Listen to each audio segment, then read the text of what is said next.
This is a soundbite from your interview debut episode of Pod Force One with President Trump conducted at the White House this week. Please roll A1, please. The people who ran this country were radical left lunatics. And I believe he was perfect. They didn't want him. They wanted Bernie Sanders. They got him. And I think for the first 2 weeks, they were really, really disappointed. They couldn't even believe it. And then they realized that you had somebody that didn't know what he was doing. They could do anything they wanted because the Autopen was the power. And you can tell where the Autopen is used, can't you? Oh, you can see it easily, yeah. I mean, Autopens are easy to, if you know that. So usually they have pinholes. The pinhole grabs it, boom. It's like two little pinholes that grabs it this way. For the next one, it just signs as much as you want. In some cases, they have that. And you see it from, if you're going to look at 2 or 3 or 4, you see it's exactly the same. There's zero change. When you sign your name, everyone's a little bit different, right? When you have an Autopen, it's exactly the same. That's a crime to do that to the country. Well, number one, I really believe it was a crime because I don't think he knew he was doing it. I think that people took over the Autopen. They got things signed that shouldn't have been signed. So this is a topic he's talked about some before. The Republicans in Congress are interested in this question too. And this is an area of important oversight. It's not just politics. It's not just grandstanding. We need to understand what happened in the previous administration. The main congressperson who's doing this is Mr. Comer of Kentucky.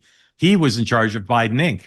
And I think you talk to Republicans on Capitol Hill, they're very critical of the job he did because there were so many facts that he got way out in front of. He allowed the press to say, well, you didn't ever have a video of Joe Biden taking a bag of money from the Chinese into his own hands on video, and therefore there was nothing wrong.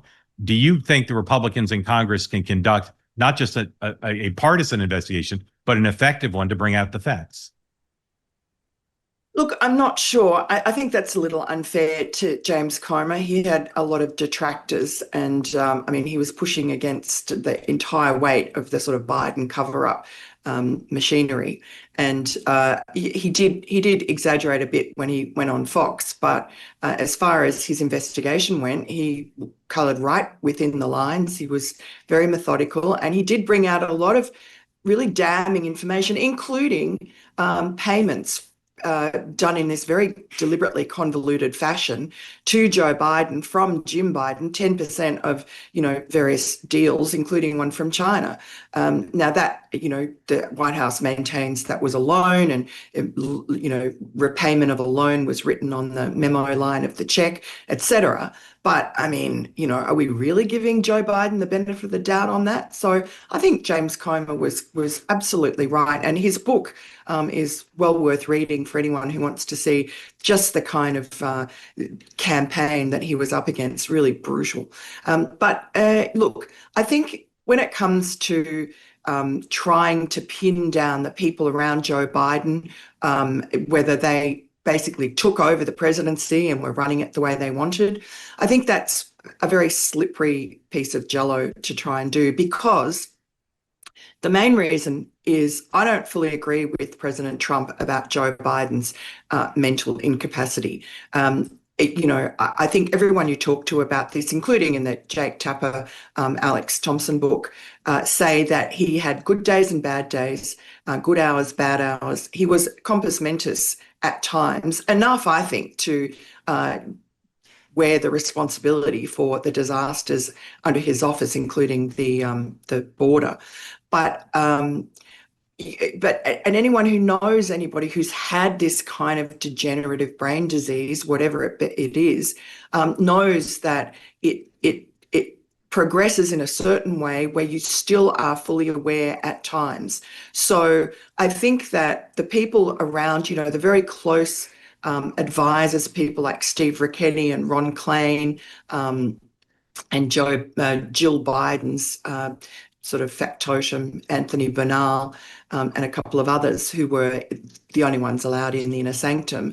I think they would comfort themselves that Joe Biden was giving the orders, and sure, he was old and slipping, but they would give themselves plausible deniability by saying, well, no, you know, he on Monday at 2 o'clock, he knew who I was.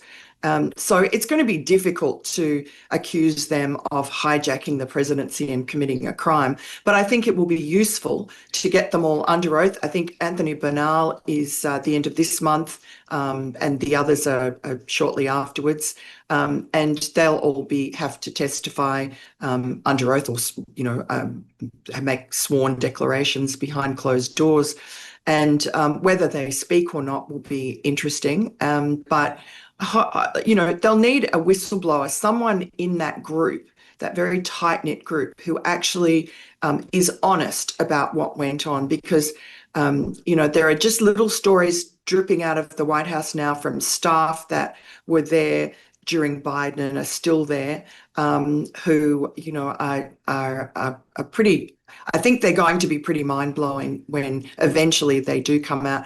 I don't know whether it's going to happen through Congress or maybe when somebody dies. Yeah, or maybe in one of your columns.